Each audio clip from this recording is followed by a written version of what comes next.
Espaço Acadêmico, Podtalk dos programas de pós-graduação da Universidade Cidade de São Paulo.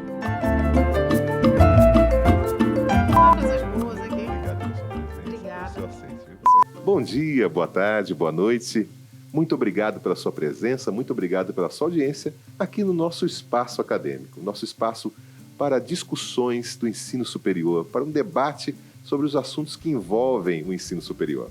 E nessas 21 primeiras edições do nosso programa, estamos trabalhando com as vivências da pandemia, as experiências da pandemia. E hoje eu tenho a honra de receber aqui no nosso espaço a minha querida amiga Flávia Delgado. Seja muito bem-vinda, professora. Obrigada, meu querido. Muito obrigado pela sua presença. Obrigada. Que orgulho estar aqui com vocês hoje. Muito bem. E para você que nos assiste, um pouquinho aqui do currículo da professora Flávia.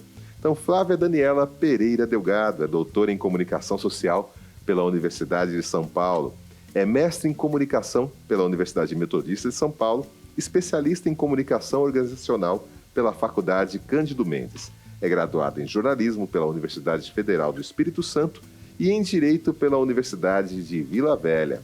É especialista em telejornalismo pelo Instituto de Rádio e TV da TV Espanhola. Possui experiência em assessoria de comunicação e em telejornalismo nas áreas de reportagem, produção, edição de texto e apresentação de programas jornalísticos diários de TV. Docente de disciplinas diversas nos cursos de jornalismo, publicidade e propaganda e rádio e TV, tais como telejornalismo, grande reportagem, documentário e ativismo digital, entre outras. Possui experiência em gestão acadêmica em cursos de graduação e pós-graduação desde o ano de 2007. Professora, currículo bastante extenso e muitas experiências para poder nos contar aqui no nosso espaço acadêmico, não é verdade? É muito tempo de vida, né? A gente tem que fazer muita coisa com o tempo de vida que a gente tem, então a gente estudou bastante, trabalhou bastante. Perfeito. Sempre com comunicação. Pandemia do Covid-19, professora, o que isso te traz de lembranças? Parece que já faz tanto tempo, né? E só tem 3 anos que a gente passou por tudo isso. Eu acho que um misto de muitos sentimentos, Wagner. Angústia pelo que acontecia no nosso país, com as pessoas queridas, distantes da gente, mas ao mesmo tempo é necessário essa distância para a gente se proteger. Muita angústia pelas pessoas que estavam perdendo outras pessoas queridas, e a gente conhece muita gente que perdeu. Se a gente não perdeu, conhece gente que perdeu entes amados.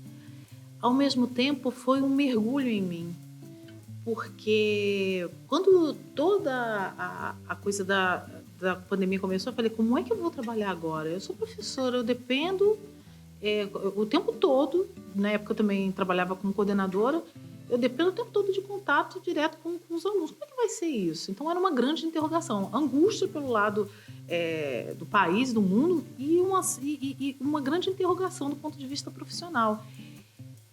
Do profissional como trabalhadora e também como estudante, porque eu também estava terminando meu doutorado, estava há poucos meses de entregar minha tese. Então eu falei, como é que vai ser isso? Porque eu ainda não terminei de escrever, eu ainda preciso consultar livros, como é que eu vou fazer para frequentar bibliotecas? O que vai acontecer? Então era uma grande interrogação, era uma grande incógnita. Então era um misto de incógnita, de angústia e de um sofrimento, uma certa ansiedade também por não saber como seria o dia de amanhã. Sim, em março de 2020, todos receberam essa notícia, né? A Organização Mundial da Saúde determina a pandemia e isso tem um impacto muito grande na área acadêmica. Você, à época, era coordenadora dos cursos da área de comunicação, né, em uma instituição aqui de São Paulo. Como que você recebeu essa notícia e quais foram as ações que foram tomadas nesse momento? Eu acho que as instituições se dividiram entre aquelas que tomaram providências imediatas e aquelas que estavam esperando outras instituições tomarem providências. Então, onde eu trabalhava na época como coordenadora, por exemplo, foi uma dessas instituições que não tomou uma providência imediata, por exemplo, de afastar as pessoas e deixar todo mundo em home office de cara. Não, no primeiro momento não. Então, eu lembro de ter participado de uma reunião de um comitê de crise para saber o que a gente vai fazer. Então, eu participei dessa reunião de comitê de crise e a decisão, vamos esperar uma semana para ver o que as outras instituições vão fazer, porque, afinal de contas, ainda não temos grandes números no Brasil. e nem em São Paulo. Então vamos esperar o que as outras vão fazer. Eu acho que já havia muito essa movimentação. E em questão de uma semana ou 10 dias, optou-se pelo distanciamento, pelo home office, e aí foi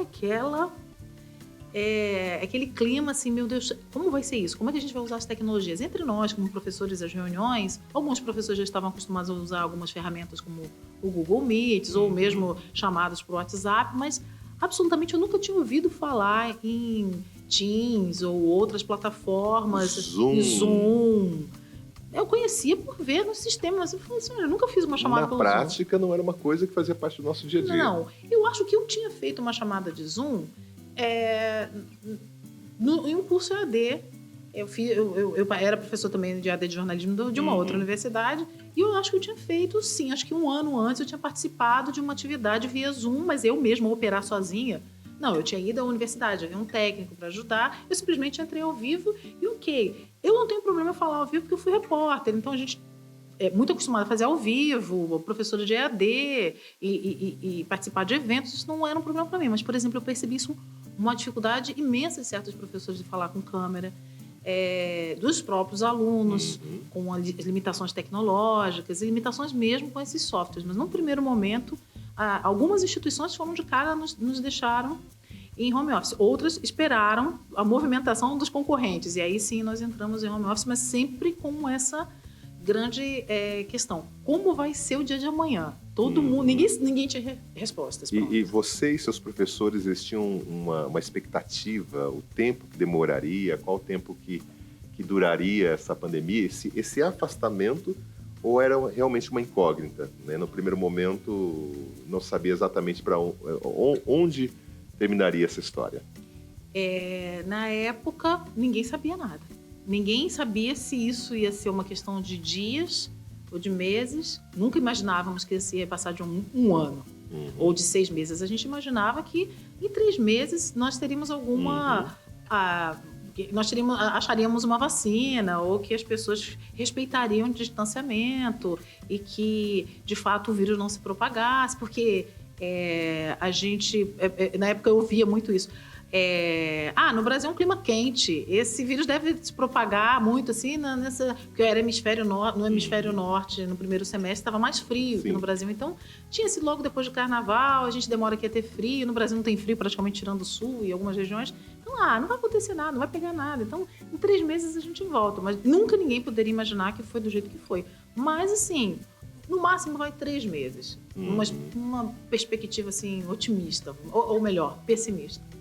E assim, nesse primeiro momento, os professores receberam bem essa proposta do trabalho remoto?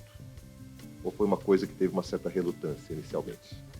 Acho que na área da comunicação as pessoas receberam bem, porque não é uma grande dificuldade usar as tecnologias. Os professores não são... eu acho que o perfil do professor de comunicação em geral não é de um profissional que não seja feito a tecnologia, uns mais, outros menos, mas no geral as pessoas estavam muito abertas, com a mentalidade muito aberta de aprender, de fazer o seu equipamento, tentar se adequar àquele software. Eu acho que foi uma minoria que falou assim, nossa, como é que eu vou fazer? Eu não vou falar com câmera aberta, eu não gosto de falar com câmera, uma minoria. Mas eu imagino que em outros cursos de áreas, talvez assim... menos ligadas à tecnologia, a dificuldade tenha sido maior. Não foi tão grande, não. Eu esperava que fosse pior, mas sempre há aqueles que relutam mais, né? E o aluno, ele conseguiu compreender como que funcionava esse processo? Ou, no primeiro momento, foi muito difícil. Houve uma confusão entre ensino remoto e ensino à distância? Foi muito, muito difícil, porque muitos alunos achavam que o fato de ter aulas via tecnologia, transformava o curso em EAD. E eu tive que ser muito, nessa época, muito paciente para explicar ao aluno que uma coisa é você ter, sem desmerecer a metodologia EAD, mas o que a gente estava tendo ali eram aulas ao vivo, síncronas. 100% do professor dedicado ao tempo de aula, às vezes... muito mais do que a gente trabalhava remoto, nós trabalhamos muito mais. Eu não fazia intervalo, a maior parte dos professores que trabalhavam comigo não fazia intervalo, a gente não tinha intervalo, a gente ia direto. E muitas vezes a gente ficava para depois da aula para ouvir a lamentação dos alunos que estavam com o pai desempregado ou que estavam dividindo o celular com um irmão. Então, a gente tinha que ter esse outro lado humano. Mas a gente trabalhava muito. A gente não se deslocava fisicamente, mas eu acho que o desgaste, a gente trabalhou muito mais. Muito mais. Você sabe mais ou menos, em média, qual que era a sua jornada, contando coordenação e atividade docente? Eu passava o dia inteiro na frente do computador. O dia inteiro? Em reuniões, né? Como coordenadores são envolvidos com atividades acadêmicas de maneira muito extensa, normalmente, num contexto remoto, em que a gente tinha alunos que estavam com problema com a matrícula, não conseguiam fazer o equipamento funcionar, aí colocava a culpa na universidade, mas espera aí, ele tem que atualizar, sabe? Então, eu me lembro de as minhas refeições serem todas feitas na frente do computador. Eu só desligava, eu ligava o computador a hora que eu acordava, começavam reuniões e só desligava, fazia intervalo para tomar banho. Da noite. Às vezes eu ia pegar um café, pegar uma água e voltava e mal tinha tempo de ir ao banheiro. Então, assim, foi bastante desgastante. E muitas vezes eu almocei, e jantar não, porque a gente dá aula à noite, né? A gente come depois da aula, mas quase todo o tempo eu almocei em frente ao computador. E assim, você conseguiu observar nesse primeiro momento, pelo olhar de coordenadora e pelo olhar de professor. Os alunos, eles participavam das aulas e quais eram as reclamações que você recebia enquanto coordenadora? Eu acho que aquele aluno que participa presencialmente, ele participou online. Ele eventualmente não participava quando ele tinha algum problema tecnológico ou de dinheiro, porque não dava para pagar a internet, enfim. Eu vou só fazer um parênteses aqui que me ocorreu falar uma coisa, que assim, a gente está falando de um contexto de universidade privada em São Paulo. Isso.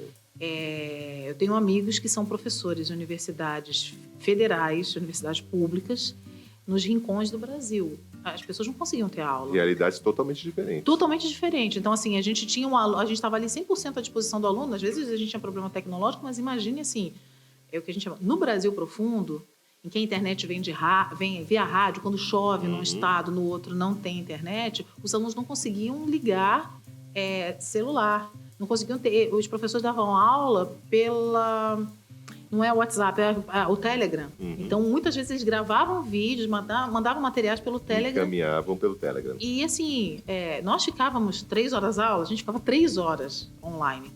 Os professores, nesse contexto desses colegas, por aí, primeiro que os semestres ficaram todos fora do prumo, né? Ficaram todos... o calendário ficou realmente bastante confuso.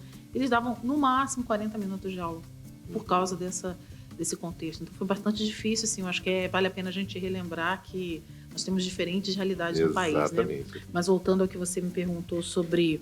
as reclamações. As reclamações. E se o aluno ele participava dentro desse processo? O bom aluno, ele sempre participa. Eventualmente, ele tem algum problema, chega atrasado. Eu tinha aluno que jantava. Às vezes, eu estava dando aula, só vi um barulho de um garfo batendo no prato. Eu falei, o que é isso, fulano? Não é, professora? É que eu cheguei agora, mas não estou perdendo sua aula. Eu estou comendo enquanto estou ouvindo sua aula. Eu falei, então coloca a sua câmera aí para ver você. Então, ele estava ali comendo. Essa numa situação, eu podia brigar com o aluno? Não podia. Na realidade, e quantas vezes professora, eu estou no ônibus ouvindo a sua aula, porque na minha casa eu consegui um trabalho e estou tentando fazer assim. Eu tive aluno que ouvia, virou entregador de aplicativo e ouvia na moto. Eu falei, pelo amor de Deus, para com isso, vai ficar gravado aqui. Não faça isso, não dirija ao mesmo tempo que está ouvindo aula. Como é que você vai fazer?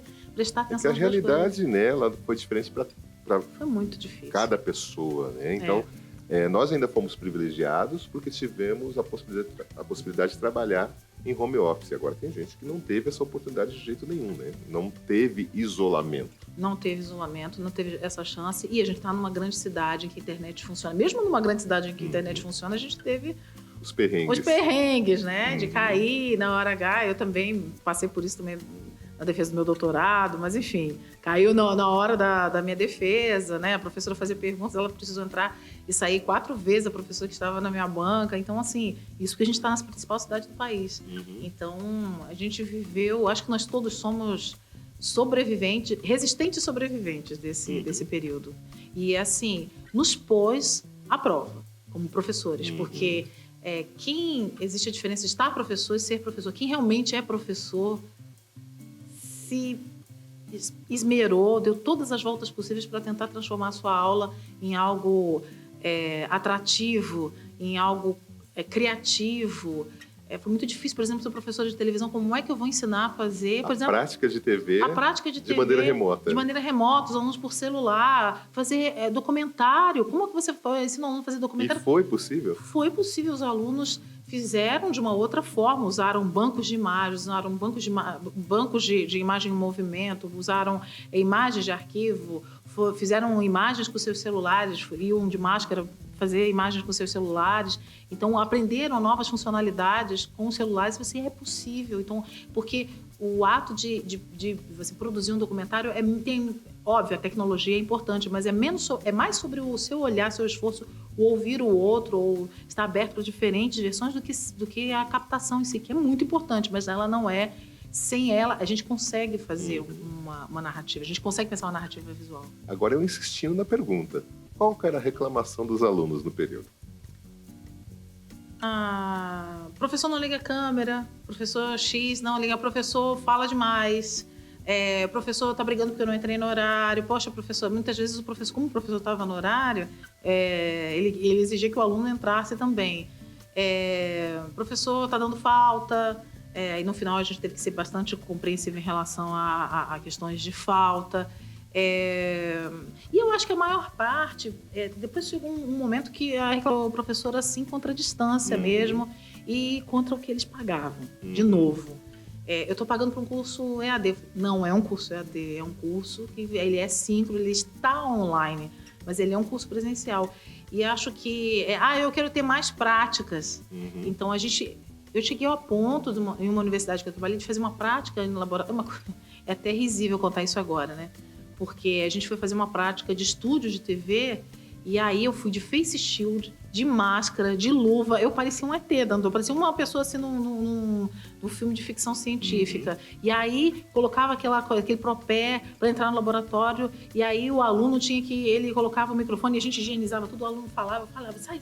Aí passava álcool no estúdio, falava, pelo amor de Deus, não posso passar álcool no microfone, como é que a gente vai fazer isso? Então, aí vamos pensar em atividades ao ar livre, estava frio e a gente, super paramentado, eles queriam ter mais práticas, mas ao mesmo tempo viam uma limitação. Mas eu acho que basicamente a reclamação maior era em relação à questão financeira. E muitos trancaram, né? E outros voltaram agora. Com certeza, com certeza. Entendi, professora. Mas, então nós podemos dizer que houve uma confusão por parte dos alunos entre a modalidade EAD e o ensino remoto nesse primeiro momento da pandemia. Eu diria que durante todo o tempo da pandemia, porque eles ainda insistiam nessa confusão, né? Eu acho que foi um trabalho assim quase de catequização mesmo do aluno, da coordenação sentar e falar, escuta, uma coisa é uma coisa, outra coisa, sem desmerecer nenhuma das duas metodologias, mas o que vocês têm é um professor full-time respondendo ao vivo todas as suas questões com atividades que são corrigidas, com provas, toda a dinâmica do curso presencial, ela permanece. A diferença é que nós não estamos nos vendo para nos proteger. Então, assim, eu acho que talvez eu esteja exagerando um pouco. O tempo todo da pandemia não, mas o primeiro 1 ano foi muito hard. Difícil. E vocês permaneceram 2 anos com aulas remotas ou terminou um pouco antes? Ano passado que a gente voltou, né? 2022. 2022 a gente voltou com as aulas, no primeiro momento mais devagar e tal, mas depois voltamos com as aulas presenciais. Como foi esse retorno à presencialidade, Foi professora? muito estranho. Porque, assim, eu tinha alunos que eu não conhecia. Então, eu sempre falava na aula remota, falei, gente, o dia que vocês me encontraram, porque eu só conhecia muitas vezes, o aluno não abria a câmera. Falava, professor, minha conexão não deixa eu abrir câmera. Então... Será que era só a conexão mesmo ou tinha algo mais? Eu creio que sim, né? Vamos dizer que a gente vê uma pessoa de fé e vai acreditar que seja só isso. Acho que muitas vezes tinham vergonha dos lugares onde moravam. Um dia uma aluna me abriu a câmera e mostrou, professora, a minha casa, ela não é pintada, ela não tem reboco. Simplicidade, né? O falei, nosso aluno que é trabalhador. Exatamente. Então, muitas vezes tinha essa vergonha. Eu falei, gente, não se preocupem com isso. Aqui ninguém está olhando o cenário de ninguém. O importante é a sua presença aqui, eu ver vocês, né? Então, tinha turmas que eu tinha tido aula 1 semana e já entramos no remoto. Então, tinham pessoas que eu tinha visto uma vez e eu falava assim, por favor, quando vocês me encontrarem, porque a gente vai sair dessa pandemia, vocês me cumprimentam, porque eu só conheço o avatar de vocês. Vocês sabem quem eu sou, mas eu não sei quem são vocês. Então, não vou associar o nome à pessoa. E então, aconteceu isso, né? Mas o voltar, assim, eu acho que no primeiro momento foi estranho, porque tinha essa coisa do tô te conhecendo pela primeira vez, foi um prazer, finalmente tô te conhecendo pessoalmente. Quando eu voltei para escrever numa lousa, eu falei, meu Deus, pincel, de novo escrever uma lousa? Ou, como assim, eu vou dar uma aula com um Prezi ou com um PowerPoint eu tinha hora que eu ficava assim, mas peraí, não tá na minha tela, tá no telão de novo, sala, e a gente ficava, porque a gente voltou com máscara, né? Uhum. Então, uma paranoia com um álcool gel no primeiro momento. Eu peguei Covid ano passado, assim, acho que em maio teve a Covid, que foi dos... Então, em 2022 você pegou Covid? Peguei Covid. Logo depois da vacina? De três doses eu peguei. Doses. Porque eu não aguentei dar aula de máscara. Eu falei, não, quer saber, eu não aguento mais. E eu já tinha dado aula de face shield, hein? Vai vendo. Mas eu falei, olha, eu não aguento mais, estava muito calor em sala de aula, as turmas estavam... Vinha um pessoal, as turmas novas estavam muito cheias de gás, porque eram as turmas da abertura, vamos dizer assim. Eu peguei Covid, mas foi muito tranquilo mesmo, assim, eu fiquei só com um pouco de falta de ar. Agora, uma coisa que é interessante, né? Pessoalmente falando como professora, eu sempre fui uma pessoa que, durante a pandemia, por exemplo, eu levantava num pulo, fazia um café, já estava em sala de aula. E tranquilo. Eu desaprendi me arrumar para ser professora de novo. Eu falei, gente, eu perdi o timing de sair de casa. Como é que é isso? Eu levava, às vezes, meia hora eu já estou pronto, já estou saindo, né? Para dar aula. Tomo café, meia hora, toma banho, então se arruma. Eu levava uma hora e meia, eu falei, isso não é possível, gente. Eu desaprendi. Eu não sei se havia uma ansiedade desse encontro, mas eu me tornei uma pessoa que desaprendeu a se arrumar para sair para dar aula. E eu faço isso há 20 anos. E eu falei, não, como assim? Tem alguma coisa errada. E foi realmente foi o hábito mesmo. Eu acho que eu tinha uma ansiedade muito grande misturada com a perda de hábito, mas é como andar de bicicleta. Depois a gente retoma. Vai reaprendendo. Vai reaprendendo, mas no primeiro momento... Aliás, reaprendendo não, porque nós não esquecemos, né? Não se esquece. A gente só perdeu aquela habitualidade. Convívio em sala de aula. Como você observa o relacionamento dos seus alunos em sala de aula? Ele voltou igual ao que era antes da pandemia ou nesse novo normal ele apresenta alguma diferença? Entre eles? Entre eles e entre os professores. Eu vou te dizer da minha ótica. Eu professora com os alunos. Durante muito tempo eu dava aula e assim, eu tinha que ficar, gente, vocês estão aí? Eu falo muito, né? Então... eu falo, tinha hora que eu bebia água, tudo bem, gente, dúvidas, vamos lá. Aí alguém levantava a mão, alguém falava uma coisa e continuava. Então, voltar para a sala de aula foi voltar para ter conversa paralela. E eu me irritava profundamente, falei, gente, Flávia, isso é normal, tem um nível que obviamente que começa a atrapalhar, mas tem um nível ali que é tolerável. Eu comecei a voltar com uma intolerância muito grande para a conversa paralela, porque como assim eu dava aula para os meus avatares, para os meus alunos. As câmeras ligadas, microfones desligados. Só levantavam a mão muito educadamente na hora de fazer as perguntas, então eu conseguia terminar raciocínios. Não tinha aqueles alunos que perguntam, que cortam o raciocínio. Então, nesse primeiro momento, eu desaprendi disso. Mas, entre eles, eu não vi grande diferença. Eu senti uma alegria muito grande do encontro. Acho que as primeiras semanas, as pessoas estavam muito felizes de se reencontrar. E, assim, aluno é aluno sempre, né? Então... Eles brigam normal, como eles brigavam antes para fazer os trabalhos em equipe. Eu acho que isso entre eles eu não senti muita diferença. No primeiro momento havia uma euforia muito grande que agora já voltou ao normal. Então, no primeiro ano, sim, havia uma euforia, as pessoas se abraçavam, mesmo com essa coisa do manter a distância, eu estou de máscara, mas elas estavam mais eufóricas, agora eu acho que já normalizou. Não vejo tanta diferença, não. Agora, eu fiquei super, como professora, eu confesso que eu fiquei bem intolerante para essa coisa de conversa paralela. Mas agora também já voltou. Na pandemia, a Flávia, não a professora, mas a Flávia Delgado, ela foi uma super heroína ou ela foi uma simples mortal? Foi uma simples mortal. Sentiu medo? Angústia o tempo todo. Eu moro sozinha em São Paulo, minha mãe tem 78 anos, meu pai tem 80. Fiquei com muito medo de perder meus pais e ao mesmo tempo eu não podia vê-los, porque eles não moram em São Paulo. A minha família está toda no Espírito Santo, então assim, eu só fui ver meus pais. Eu não aguentei esperar a vacina, na verdade. Então assim,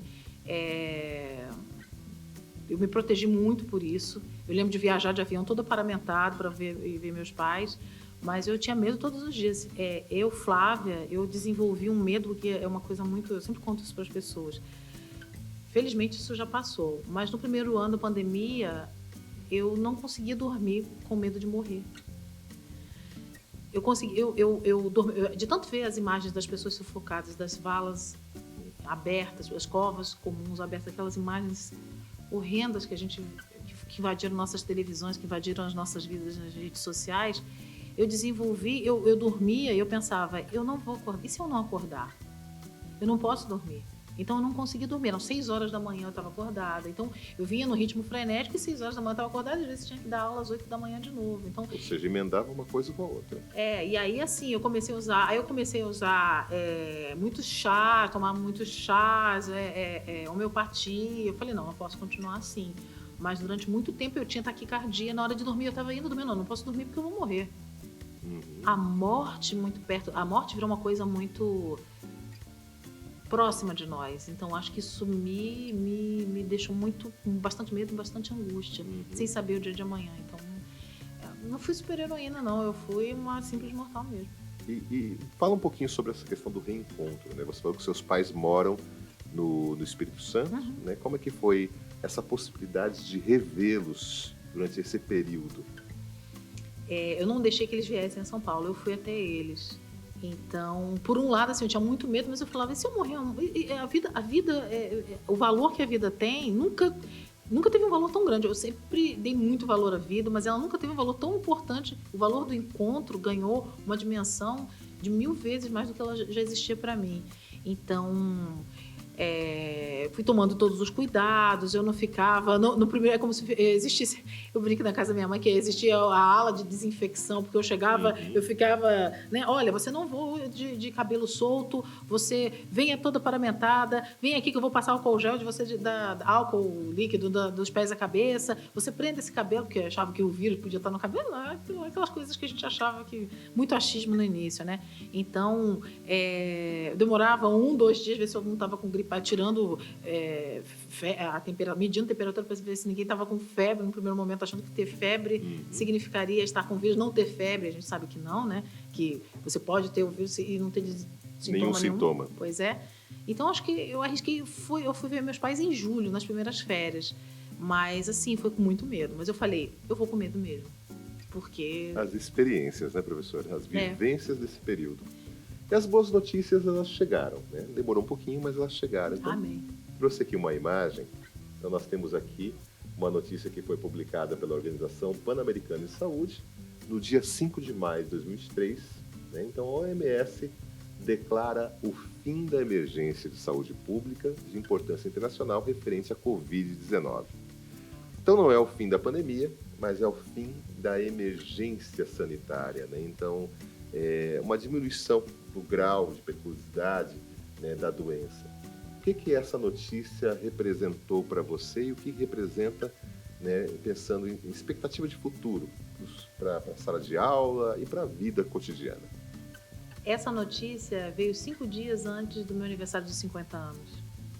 Então é um presente para mim ver essa notícia. Eu fui uma pessoa que rezou muito para que a gente tivesse logo vacina. Eu protestei muito nas redes sociais que o que eu podia. Eu arrumei muita briga em grupos de WhatsApp com os meus colegas que fizeram direito comigo, porque muita gente achava que era normal o comportamento na época que a gente tinha do então presidente. Então, eu arrumei muita briga com muita gente por causa disso. Eu acho que isso é um grande presente para mim, porque eu pensava assim, gente, será que eu vou fazer 50 anos isolada? Como é que vai ser isso? Então, assim, eu não vi a hora de várias notícias acontecerem, como a liberação da minha primeira dose. Eu pude, no dia que eu tomei minha vacina, no dia de São João, 24 de junho de 2021, que eu tomei a minha primeira dose.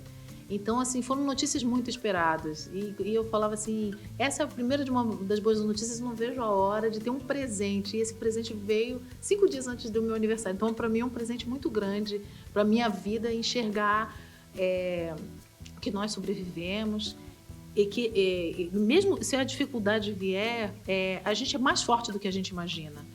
Nós, como indivíduos, e quando a gente se agarra a grupos, como nós, professores, nos agarramos uns aos outros, para ajudar os outros em todos os sentidos, eu acho que a gente tem uma força gigante, a gente pode muito mais, a nossa solidariedade é muito maior do que a gente imagina. Então, meu pai tem uma expressão que ele costuma dizer assim, os grandes chás A gente só conhece o valor de um grão de chá quando ele é jogado na água quente. Perfeito. Né? Então, a gente foi jogado a água quente e esse chá provou ser saborosíssimo. Para fecharmos, o papo está muito bom, mas para nós fecharmos, 2 perguntas. Número 1. No período da pandemia, muito se falou de empatia, colocar-se no lugar dos outros. Você acha que essa empatia se mostra presente no período atual? E a segunda pergunta, como que a pandemia transformou a Flávia Delgado?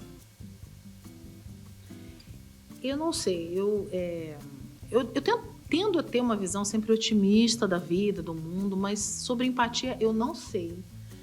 Eu tenho dúvidas se a pandemia de coronavírus tornou as pessoas mais empáticas. Eu acho que no primeiro momento sim e depois não. Depois eu sempre pensava assim, gente, o ser humano vai ficar melhor, né? Nós vamos ser uma sociedade, um grupo social melhor, Evoluído. uma humanidade melhor depois disso tudo.